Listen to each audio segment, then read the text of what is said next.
আজকের এই ভিডিওতে প্রাক প্রাথমিক থেকে শুরু করে একেবারে চতুর্থ পঞ্চম শ্রেণীর ছাত্রছাত্রীদের হাতে যে পাঠ্যপুস্তকগুলি দেওয়া হয় তার নামকরণের সার্থকতা প্রসঙ্গে আলোচনা করব, তাই ভিডিওটিকে শেষ পর্যন্ত দেখবেন। এবারে দেখুন, এই নামকরণ প্রসঙ্গে আমরা আলোচনা শুরু করার আগে কিছু গুরুত্বপূর্ণ বিষয় একটু কথা বলে রাখি। যখন কোনো একটি নির্দিষ্ট বিষয়ের নামকরণ করা হচ্ছে তখন কেন সেই কবিতা বলুন, ছড়া বলুন, গান বলুন, নাটক বলুন বা কোনো পাঠ্যপুস্তক বলুন, সেটা যাই হোক না কেন, সেই নির্দিষ্ট নামকরণটি কেন করা হয়েছে, যিনি স্রষ্টা, যিনি সৃষ্টি করেছেন সেই কবিতাটিকে বা নাটকটিকে বা গানটিকে বা একটি পাঠ্যপুস্তককে, বেশিরভাগ ক্ষেত্রেই তিনি কিন্তু সেই ব্যাখ্যা কোনোদিন কোথাও দেন না। আমাদের বিবেচনা শক্তি দিয়ে সেই নামকরণের সার্থকতা বিচার করতে হয়।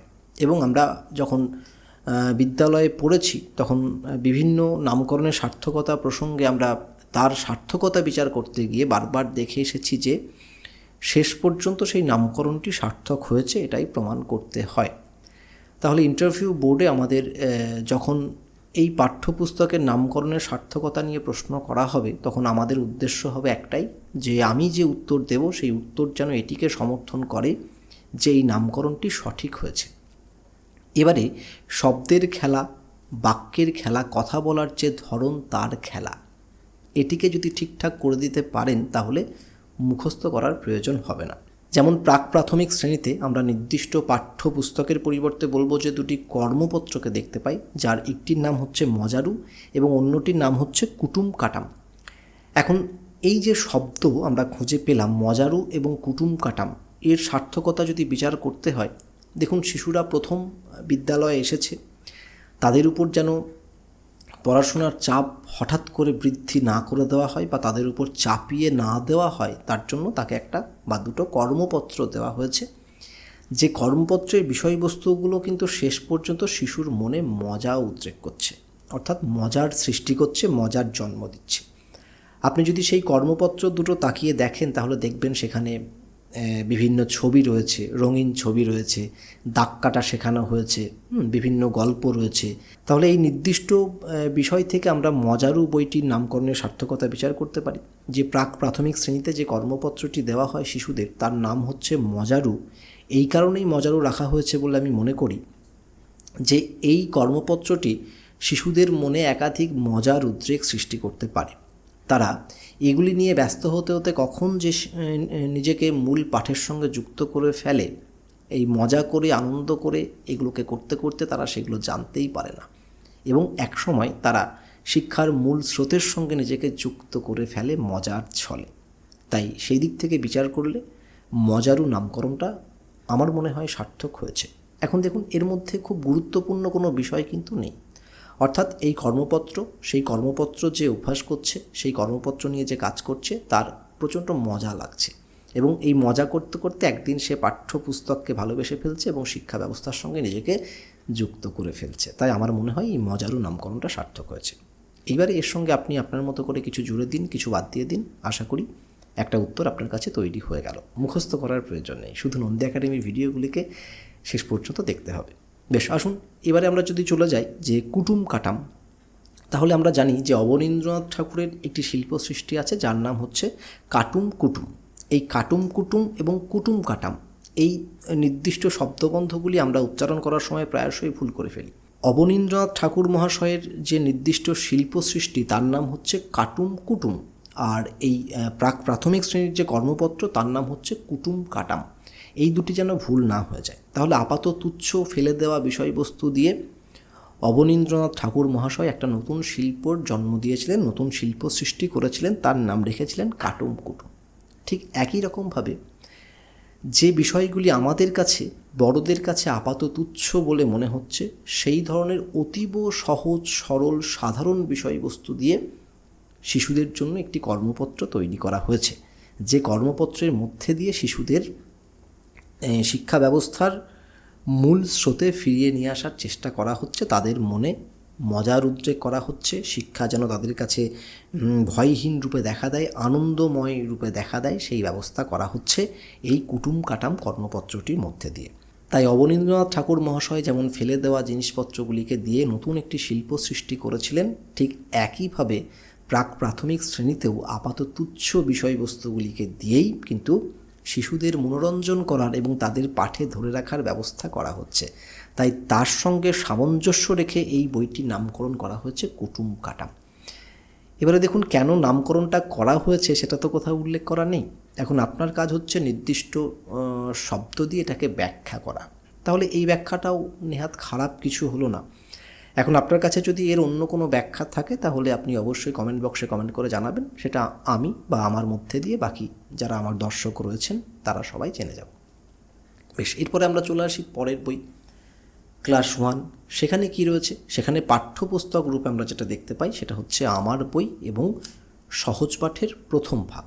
এখন আসুন দেখে নিই যে এই দুটি নামকরণের পিছনে কি কারণ রয়েছে। আমার বই, তাহলে বইটা কার? বইটা হচ্ছে আমার। নির্দিষ্ট যে শিশুটির কাছে সেই বইটি রয়েছে, এই বইটি হচ্ছে সেই শিশুটির বই। অর্থাৎ আমার এই শব্দটির মধ্যে দিয়ে একটা অধিকার প্রতিষ্ঠা হচ্ছে। এবং এই যে কোনো একটি বস্তুর উপর আমরা অধিকার প্রতিষ্ঠা করি, কোনো ব্যক্তির উপরেও করি, এটা আমার স্ত্রী, এটা আমার ছেলে, আমার মেয়ে। দেখুন এই যে অধিকার প্রতিষ্ঠা করা, সেখান থেকেই আসে কর্তব্যবোধ। যেমন নন্দী একাডেমি এটা আমার চ্যানেল, নন্দী একাডেমি এটা আপনাদের চ্যানেল। তাহলে এই যে যখন আমি বা আপনি এই শব্দগুলি দিয়ে কোনো একটি নির্দিষ্ট বস্তুর উপর আমরা অধিকার প্রতিষ্ঠা করছি, তখন সেখান থেকেই কিন্তু একটা কর্তব্যবোধের জন্ম নিচ্ছে আমাদের মধ্যে। তাহলে একটা বই তাকে দেওয়া হয়েছে, যে বইটি নাম হচ্ছে আমার বই। এই আমার বই, আমার শব্দটির মধ্যে দিয়ে শিশু সেই বইটির উপর নিজের অধিকার প্রতিষ্ঠা করছে, যে অধিকারের মধ্যে দিয়েই সেই বইটির প্রতি, সেই বইয়ের বিষয়বস্তুগুলি জানার প্রতি তার একটা কর্তব্যবোধের জন্ম হচ্ছে। অর্থাৎ সে উপলব্ধি করতে পারছে এই বইটির সঙ্গে তার একটি আত্মিক সম্পর্ক। জাস্ট সেই বিষয়টিকে মাথায় রেখেই এই বইটির নামকরণ করা হয়েছে আমার বই, যাতে শিশুর সঙ্গে সেই নির্দিষ্ট বইটির একটি আত্মিক সম্পর্ক তৈরি হয়। এখন কেন আমার বই রাখা হয়েছে সেটা তো কোথাও ব্যাখ্যা করা নেই। আপনার কাজ হচ্ছে আপনার মতো করে সেটাকে নির্দিষ্ট যুক্তি দিয়ে প্রমাণ করা যে নামকরণটি সঠিক। আমার মনে হয় তাহলে প্রথম শ্রেণী এবং দ্বিতীয় শ্রেণীর যে আমার বই রয়েছে, আগে একটি খণ্ড দেওয়া হতো, এখন সেটা 3টে খণ্ডে, প্রথম পর্ব, দ্বিতীয় পর্ব এবং তৃতীয় পর্ব, এই 3টি খণ্ডে ভাগ করে দেওয়া হয়। তাহলে তার যে নামকরণ সেটা কোনো একটা দৃষ্টিভঙ্গি থেকে কিছুটা সফল হলো। এবারে যে বইটি রয়েছে প্রথম শ্রেণী এবং দ্বিতীয় শ্রেণী, সহজ পাঠ প্রথম পর্ব এবং সহজ পাঠ দ্বিতীয় পর্ব। তাহলে সহজ পাঠ হচ্ছে একটি সহায়ক পুস্তিকা, এমন একটি বই যে বইটি খুব সহজে পাঠ করা যায়। আমি একটা শিশু যে সহজ পাঠ বইটিকে পেয়েছি, এই সহজ পাঠ বইটিকে আমি খুব সহজে পাঠ করতে পারছি এবং সহজে পাঠ করার মধ্যে দিয়ে একদিকে যেমন ভাষার সম্বন্ধে আমার জ্ঞান বৃদ্ধি পাচ্ছে, অপরদিকে তেমন ভাষার যে রস, ভাষার যে মাধুর্যতা, সেগুলোও আমি উপলব্ধি করতে পারছি। খুব সহজ সাবলীল ভাষায় সেই বইটি লেখা হয়েছে, তাই একজন শিশু সে খুব সহজেই বইটিকে পাঠ করে তার মধ্যেকার যে রস সেটাকে আস্বাদন করতে পারছে। একদিক থেকে সাহিত্যের রসকে আস্বাদন করতে পারছে, অপর দিক থেকে ভাষার রসকে আস্বাদন করতে পারছে। সেদিক থেকে সহজ পাঠ এই নামকরণটি সার্থক। আবার আপনি একজন শিক্ষক বা শিক্ষিকা হিসেবে শিশুদের সঙ্গে ভাষার একটা পরিচয় করাবেন, সেখানেও কিন্তু এই সহজ পাঠ বইটি আপনাকে অনেকটা সাহায্য করছে। তাহলে সহজ পাঠ যে পাঠ্যপুস্তকটি কোনো একজন খুব সহজে পাঠ করতে পারে, তাই এটা সহজ পাঠ। আবার একজন শিক্ষক বা শিক্ষিকা এই বইটি কোনো একটি শিশুকে খুব সহজে পাঠ করাতে পারে, তাই এটা সহজ পাঠ। এখন আপনার যেটা মনে হচ্ছে বা ইন্টারভিউ বোর্ডে আপনি এটাকে ব্যাখ্যা করার জন্য যতটা সময় পাবেন, যতটা সুযোগ পাবেন, সেই মতো ব্যাখ্যা করে দিন। তবে যে দুটো বললাম, যে শিশুরা সহজে পাঠ করতে পারে এবং শিক্ষক শিক্ষিকা তারাও খুব সহজে শিশুদেরকে পাঠ করাতে পারে, এই দুটো দিক থেকেই কিন্তু সহজ পাঠ নামকরণটা সার্থক। আরও অনেক কিছু থাকতে পারে, কিন্তু আমার মনে হয় এর থেকে বেশি সুযোগ কোনো নির্দিষ্ট একটি নামকরণকে ব্যাখ্যা করার পিছনে পাওয়া যাবে না। তাই জাস্ট এই কনসেপ্টটিকে আপনি মাথায় রাখুন যে আমি ব্যাপারটিকে এইরকম করে ব্যাখ্যা করব, তাহলেই কিন্তু মোটামুটি হয়ে যাবে। বেশ, তাহলে প্রাথমিক শ্রেণী যেখানে রয়েছে মজারু এবং কুটুম কাটাম সেটা হয়ে গেল। ক্লাস 1 এবং ক্লাস 2 যেখানে রয়েছে সহজ পাঠ এবং আমার বই হয়ে গেল। এর সঙ্গে স্বাস্থ্য শারীর শিক্ষা এবং জগৎবাড়ি বইগুলি রয়েছে। আমি সেগুলি নিয়ে আলোচনা করছি না। জগৎবাড়ি যে কোনো শ্রেণীর জগৎবাড়ি সেটা একই নাম, তাই জগৎবাড়ির নামকরণটি শেষে দেখে নেব যে কী করে আমরা সেটাকে সার্থক রূপ দিতে পারি। বেশ, এবারে চলে আসুন ক্লাস 3 এবং ক্লাস 4, যেখানে মোটামুটি বইগুলির নাম কিন্তু একই, ক্লাস 5-এ গেলেও সেই একই। তাহলে আমরা বিষয়ভিত্তিক নামকরণগুলিকে একটু ব্যাখ্যা করার চেষ্টা করি, সেখান থেকে 3, 4, 5 সবটাই হয়ে যাবে। 5-এর হয়তো একটু পরিবর্তন আছে বা কি জানি না, সেটা দেখে বলবো। আপাতত আজকের এই ভিডিওর মধ্যে ক্লাস 4 পর্যন্ত আলোচনা করব। তাহলে প্রথম যে বই, যদি বাংলা বইটির কথা বলি, তাহলে বাংলা বইয়ের নাম হচ্ছে পাতাবাহার। এখন পাতাবাহার এই নামকরণটি সার্থকতা আপনি কোথায় পাবেন, বা এই শব্দটিকে আপনি কেমন করে ব্যাখ্যা করবেন? তাহলে পাতাবাহার হচ্ছে নির্দিষ্ট একটি গাছ, যে গাছের পাতার মধ্যে প্রচুর রঙের সমাবেশ থাকে। এই প্রচুর রং সেই পাতাটিকে বাহারি করে তোলে, পাতাটিকে সুন্দর করে তোলে। তাহলে একাধিক রঙের সমাবেশ যেমন পাতাবাহার গাছকে একটা আলাদা সৌন্দর্য প্রদান করেছে, আলাদা তার মধ্যে আলাদা করে রূপ প্রদান করেছে, আলাদা রস, আলাদা গন্ধ প্রদান করেছে, ঠিক তেমনই এই যে ক্লাস 3 এবং 4 এবং যে বাংলা বই রয়েছে তার মধ্যে একাধিক সাহিত্য উপাদান, সেটা কবিতা হতে পারে, সেটা গল্প হতে পারে, সেটা নাটক হতে পারে, হ্যাঁ, বাংলা সাহিত্যের এই সকল উপাদানগুলি এসে এই বইটিকে সুন্দর করে তুলেছে। যেমন পাতাবাহার গাছের পাতার একাধিক রং যেমন সেই পাতার সৌন্দর্যকে বৃদ্ধি করেছে, ঠিক তেমনি এই যে বাংলা বইটি, যার নাম হচ্ছে পাতাবাহার, সেই বইয়ের মধ্যে একাধিক সাহিত্য উপকরণের সমাবেশ এই বইটিকে আরও অনেক বেশি সুন্দর করে তুলেছে এবং শিশুদের কাছে সেটা আরও বেশি হৃদয়গ্রাহী, মনোগ্রাহী করে তুলেছে। তাই সেদিক থেকে বিচার করলে এই বইটির নাম পাতাবাহার নামকরণটি সার্থক হয়েছে বলে আমার মনে হয়। এখন পাতাবাহার নামকরণ কেন করা হয়েছে সেটা কোথাও ব্যাখ্যা করা নেই, কাজে আপনি আপনার মতো করে ব্যাখ্যা করে দিন। এরপরে বাংলার পরে যদি আসি, তাহলে ইংরাজি বই, যার নাম হচ্ছে বাটারফ্লাই। এখন বাটারফ্লাই মানে হচ্ছে প্রজাপতি। তো সেই প্রজাপতির রঙের মধ্যে, ডানার মধ্যে একাধিক রং রয়েছে, সেই একাধিক রঙের সমাবেশ এই প্রজাপতিকে এই বিশ্ব প্রকৃতির দরবারে একটা আলাদা স্থান দিয়েছে। আমরা প্রজাপতি দেখলেই কেমন একটু ভাবমেদুর হয়ে যাই, হ্যাঁ, আমাদের কোনো একটা জায়গা থেকে আলাদা করে একটা ভালোবাসা আছে প্রজাপতির প্রতি। ঠিক তেমনই ইংরেজি বইটির ক্ষেত্রেও তার নামকরণ করা হয়েছে বাটারফ্লাই। কেন না, ওই বাংলা বইয়ের মতোই একই ব্যাখ্যা, সেখানে একাধিক গল্প আছে, একাধিক পোয়েম আছে, এই ইংরাজি বিষয়বস্তু সেখানে যুক্ত হয়েছে এবং এই সব কিছু একত্রিত হয়েছে। সেখানে ইংলিশ গ্রামার আছে। শিশুদের ইংরাজি বিষয়টি যাতে তাদের কাছে আরও বেশি সহজ হয়, তারা ইংরাজিতে যাতে আরও সাবলীল হতে পারে, তাদের মধ্যেকার ইংরাজি বিষয়ক ভয় যাতে কাটতে পারে, সেই ধরনের একাধিক উপকরণ এই ইংরাজি বইটির মধ্যে রয়েছে। তাহলে বাটারফ্লাই, তার ডানার মধ্যে যেমন অজস্র রং, যেমন তাকে মানুষের কাছে একটা বিশেষ স্থান করে দিয়েছে, ঠিক তেমনই এই ইংরাজি বইয়ের মধ্যেও এই সকল উপকরণগুলির সমাবেশ বা এই সকল উপকরণগুলির আধিক্য তাকে শিশুদের কাছে, মানুষের কাছে যেমন প্রজাপতি প্রিয়, ঠিক তেমনই শিশুদের কাছেও এই বইটিকে প্রিয় করে তুলেছে। ইংরাজি ভাষার প্রতি শিশুদের যতটা ভয় হওয়ার কথা, অতটা ভয় হচ্ছে না। প্রজাপতি দেখলে যেমন আমাদের মনের মধ্যে আনন্দের উদ্রেক হয়, কোনো সময় ভয়ের উদ্রেক হয় না, ঠিক তেমনই শিশুদের কাছেও ইংরাজি বিষয়টিকে সহজ করছে এই বাটারফ্লাই। তাই সেই প্রজাপতির এবং মানুষের যে সম্পর্ক, সেই সম্পর্ককে মাথায় রেখে এখানে ইংরাজি যে বইটি তার নামকরণ করা হয়েছে বাটারফ্লাই। এবারে এই আলোচনাটিকে আপনি শুনলেন, এবারে এটিকে নিজের মতো করে ব্যাখ্যা করুন, নিজের মতো করে বলুন। দেখুন, আশা করি আর মুখস্থ করতে হবে না আপনাকে। বেশ, এবারে চলে আসি গণিত। গণিতের প্রতি আগাগোড়াই আমাদের অনেক মানুষের, বেশিরভাগ মানুষের ভীতি রয়েছে। তাহলে সেখানেও ক্লাস 3-4-এ সেখানে নামকরণ করা হয়েছে আমার গণিত। ওই আমার বই যেমন একটি নির্দিষ্ট পাঠ্যপুস্তকের উপর শিশুর অধিকার প্রতিষ্ঠা হচ্ছে, এটা আমার বই, ঠিক একই রকমভাবে এখানেও গণিত বইটির উপর তার নামকরণের মাধ্যমেই শিশুর অধিকার প্রতিষ্ঠা হচ্ছে। যে বইটা কার? বইটা হচ্ছে আমার গণিত। তাহলে এই বইটি হচ্ছে আমার গণিত বই, তার উপরে আমার অধিকার প্রতিষ্ঠা হচ্ছে, আমার কর্তৃত্ব প্রতিষ্ঠা হচ্ছে এবং সেখান থেকেই এই বইটির বিষয়বস্তু জানার কর্তব্যবোধ জন্ম নিচ্ছে আমার মধ্যে। তাই শিশুর সঙ্গে গণিতের সম্পর্কটা আরও অনেক বেশি সরল করার জন্য এই বইটির নামকরণ করা হয়েছে আমার গণিত। বেশ, এবারে আপনি চলে আসুন পরিবেশ বইয়ের দিকে।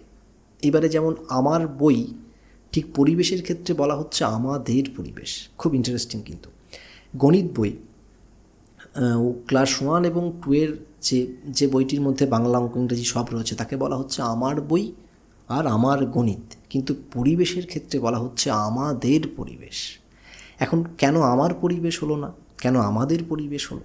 কারণ পরিবেশ কোনো সময় 1 2 5জনকে নিয়ে তৈরি হয় না, তাই না? পরিবেশ বলতে সেখানে কোনো একক কোনো কিছুর অস্তিত্ব নেই। আমাদের চারপাশের সব কিছু নিয়ে আমাদের পরিবেশ। যে পরিবেশের মধ্যে আমি আছি, আমার ছাত্রছাত্রী আছে, একটা শিশু আছে, তার মা আছে, তার বাবা আছে, তার বাড়িতে গোয়ালে বাঁধা গরু আছে, হ্যাঁ, তাদের গাছে বসে থাকা শালিক পাখি আছে, এই সবগুলোকে নিয়েই কিন্তু পরিবেশ। তাহলে সেই পরিবেশটা যেটা কোনো একটি ব্যক্তি বা একটি বস্তুর উপর নির্ভর করে হয় না, পরিবেশ মানে অনেক মানুষকে নিয়ে একটা বিষয়, তাকে কিন্তু কোনোদিন আমার নির্দিষ্ট একটা ব্যক্তিবাচক শব্দকে দিয়ে কিন্তু ব্যাখ্যা করা যায় না। তাই সেখানে বলা হচ্ছে আমাদের পরিবেশ, অর্থাৎ পরিবেশ সেটা একক কোনো একটি ব্যক্তি বা বস্তুকে নিয়ে তৈরি হয় না, সেটা একাধিক মানুষকে নিয়ে তৈরি হয়। তাই শিশুদের মধ্যে পরিবেশ সংক্রান্ত একটা সাধারণ বোধ জন্ম দেওয়ার জন্যই এখানে আমার পরিবেশের পরিবর্তে আমাদের পরিবেশ বলা হয়েছে। তাহলে দেখুন, এরপরে যে বইটি রয়েছে সেটা হচ্ছে ক্লাস 4-এ রয়েছে উইং। এবারে উইং মানে হচ্ছে ডানা। তাহলে একটা শিশু যখন একটা বিদেশি ভাষাকে শিখছে, ইংরাজি, সাধারণভাবেই তার কাছে ইংরাজি বইটা কঠিন বলেই মনে হচ্ছে। তাহলে যখন তার একটা বিদেশি ভাষা শিক্ষা হচ্ছে তখন তাকে আরও সাপোর্ট দেওয়ার জন্য এই উইংস বইটিকে দেওয়া হয়েছে। তাহলে একটা পাখি, তাকে আকাশে উড়িয়ে নিয়ে যেতে কে সাহায্য করে? তার 2টি ডানা তাকে সাহায্য করে।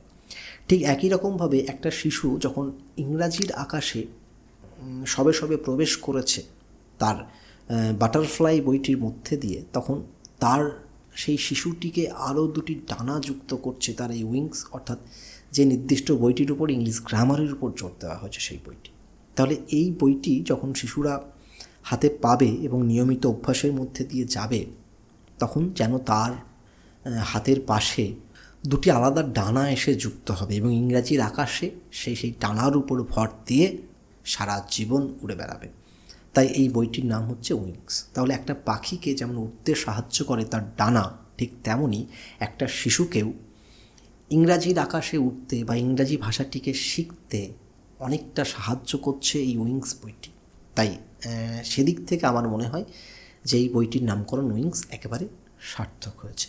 এরপরে যে বইটি রয়েছে প্রত্যেকটি শ্রেণীতেই রয়েছে, প্রাথমিক শ্রেণী বাদ দিয়ে, সেটা হচ্ছে স্বাস্থ্য ও শারীর শিক্ষা। অর্থাৎ এমন একটি বই যার মধ্যে যে বইটির সংস্পর্শে এসে শিশুরা তার স্বাস্থ্য এবং শরীর সম্বন্ধে সচেতন হবে এবং কেমন করে আমাদের স্বাস্থ্য, আমাদের শরীরের যত্ন নিতে হয়, বা স্বাস্থ্য এবং শরীরকে কেমন করে সতেজ রাখতে হয়, কেমন করে ভালো রাখতে হয়, এই ধরনের জ্ঞানগুলো, এই ধরনের শিক্ষাগুলোই কিন্তু এই নির্দিষ্ট পাঠ্যপুস্তকের মধ্যে দিয়ে একটি শিশু অর্জন করবে। তাই সেদিক থেকে এই বইটির নাম হচ্ছে স্বাস্থ্য ও শারীর শিক্ষা।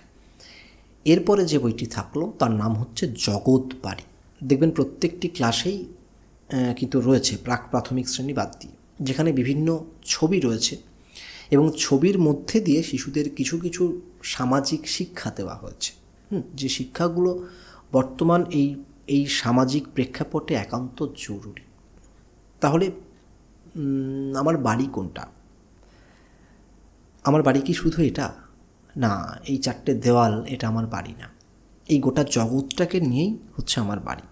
তাই শিশুদের মধ্যে সেই ধারণা দেওয়ার জন্য যে আমি এবং আমার চারপাশে ছড়িয়ে থাকা জীব এবং জড়বস্তু সব কিছু নিয়েই কিন্তু আমার জগৎ, সব কিছু নিয়েই আমার বাড়ি, তো তার জন্যই বলা হয়েছে জগৎ বাড়ি। এখানে বিভিন্ন সামাজিক শিক্ষাগুলি দেওয়া হয়েছে শিশুদেরকে, বিভিন্ন সামাজিক বার্তা দেওয়া হয়েছে তাদেরকে, এবং এই বইটির মধ্যে দিয়ে একটা শিশু তার যে সংকীর্ণ মানসিকতা সেখান থেকে বেরিয়ে এসে একটা বৃহত্তর সমাজের সন্ধান পাবে, একটা বৃহত্তর জগতের সন্ধান পাবে, যাকে যে তার পরবর্তী জীবনটা সেই সমাজের জন্য বা সেই সমাজের একজন হয়ে, সেই জগতের একজন হয়ে কাটানোর চেষ্টা করবে।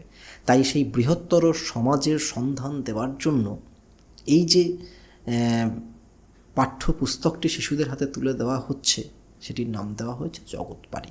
অর্থাৎ শিশু ক্ষুদ্র মানসিকতা থেকে বেরিয়ে এসে বৃহত্তর মানসিকতার দিকে এগোবে, এবং কিছু সামাজিক শিক্ষাই বইটির মধ্যে দিয়ে দেওয়া হয়েছে। এবং শুধুমাত্র এই 4টে দেওয়াল বা তার পরিচিত 2-4টি মানুষ, তার বাবা মা, তার ভাই বোন, এটুকু নিয়েই তার জগৎ না, এই গোটা বিশ্ব ব্রহ্মাণ্ড, গোটা পৃথিবী নিয়েই তার জগৎ। এই বৃহত্তর ধারণা এই জগৎবাড়ি বইয়ের মধ্যে দিয়ে দেওয়া হয়েছে। তাই এই বইটির নাম জগৎবাড়ি সার্থক হয়েছে। এরপরে যে বইটি থাকলো সেটি হচ্ছে ভাষাপাঠ।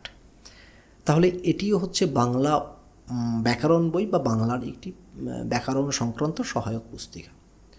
তাহলে যে বইটি পাঠ করলে শিশুদের ভাষার সম্বন্ধে সম্যক ধারণা জন্মাচ্ছে বা ভাষার যে ধারণা সেটা আরও বেশি গভীর হচ্ছে, তাই না? আমরা একটি ভাষা, ধরুন বাংলা ভাষায়, সেটা কোথাও না পড়েও কিন্তু শিখে যাই, যেহেতু সেটা আমাদের মাতৃভাষা। কিন্তু যখন সেই ভাষার গভীরে প্রবেশ করতে হয়, যখন সেই ভাষাটিকে আলাদা পাঠ্যরূপে আমাদের কাছে আসে, আমরা সেই ভাষাটিকে পাঠ করে শিখতে চাই বা তার সূক্ষ্মাতি সূক্ষ্ম, তার গঠনশৈলী, তার ব্যাকরণ ইত্যাদি যাবতীয় যা কিছু শিখতে চাই, তখন কিন্তু আমাদের ব্যাকরণ বইয়ের সহায়তা নিতে হয়। এবং এই যে ব্যাকরণের যে অংশ, সেটাই কিন্তু এই ভাষাপাঠ বইয়ের মধ্যে যুক্ত রয়েছে। অর্থাৎ ভাষাকে সম্যক রূপে জানতে যে বইটি পাঠ করানো হচ্ছে শিশুদেরকে, বা যে পাঠ্যপুস্তকটি পাঠের মধ্যে দিয়ে একটা শিশুর ভাষা সম্বন্ধে বোধ পরিষ্কার হচ্ছে, তাকেই বলা হচ্ছে ভাষাপাঠ। তাহলে দেখুন, আমি ক্লাস ওয়াইজ আলাদা আলাদা করে বললাম না, কারণ ক্লাস 3 এবং 4-এর দেখবেন বেশিরভাগ বইয়ের নামগুলো কিন্তু একই। তাহলে আপনি মোটামুটি আজকের যদি এই আলোচনাটিকে শেষ পর্যন্ত শুনে থাকেন, তাহলে আশা করি এতক্ষণে আপনি আত্মবিশ্বাস অর্জন করতে পেরেছেন যে প্রাথমিক থেকে শুরু করে ক্লাস 4 বা 5 পর্যন্ত যে পাঠ্যপুস্তকগুলি রয়েছে, আমি এই ভিডিওর মধ্যে ক্লাস 4 পর্যন্তই আলোচনা করলাম, তার যে নামকরণ, সেগুলি কিন্তু নোটে আলাদা করে মুখস্থ করার প্রয়োজন নেই। যত মুখস্থ করবেন তত ভুলে যাবেন, যত বুঝে নিজে বলার চেষ্টা করবেন, ইন্টারভিউ বোর্ডে উত্তর কিন্তু তত বেশি গ্রহণযোগ্যতা পাবে। তাহলে আজকের এই ভিডিওটি কেমন লাগলো সেটা অবশ্যই কমেন্ট বক্সে কমেন্ট করে জানাবেন। আর আপনারা তো ভিডিও দেখছেন না, এখন পরিস্থিতি একটু অন্যরকম, তাই হয়তো আপনারাও আর ভালো লাগছে না এগুলো দেখতে, কিন্তু তবুও আমি সপ্তাহে একদিন করে হলেও এই পোড়া মুখটি দেখাবো, যাতে আপনারা না চাইলেও কমপক্ষে দিনে 5টা মিনিটের জন্য বাধ্য হন যে এই কালচারের সঙ্গে নিজেকে যুক্ত করে রাখতে। জাস্ট এটাই উদ্দেশ্য, আর কিছু না। তাহলে দেখা হচ্ছে অন্য কোনো এক ভিডিওতে, অন্য কোনো একদিন। ততক্ষণের জন্য আপনার এই বন্ধু বিশ্বদীপ নন্দীকে বিদায় দিন।